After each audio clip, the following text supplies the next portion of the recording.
Assalamualaikum, salam dari kucing.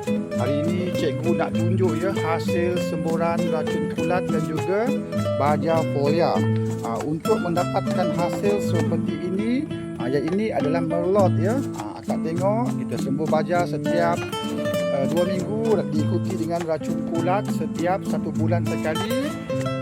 Kita sembuh di daun ya, jangan sembuh di media. Kita sembuh di daun, daun akan jadi lebar seperti ini dan tidak ada terkena serangan teritip ataupun penyakit ataupun bintik-bintik pada daun ya.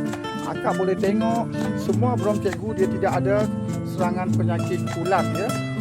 Inilah hasil kalau kita sembuh mengikut cara yang betul. Akak tengok merlot ya, dia dah naik warna seperti ini ya. Tidak ada kesan gigitan serangga ataupun teritip ataupun terkena penyakit kulat. Yang ini kita tengok silver plum dia dah mula naik warna ya. Terima kasih kepada akak semua yang sudi menonton video ini. Semoga akak semua dimurahkan rezeki, dipanjangkan usia. Assalamualaikum. Salam dari kucing.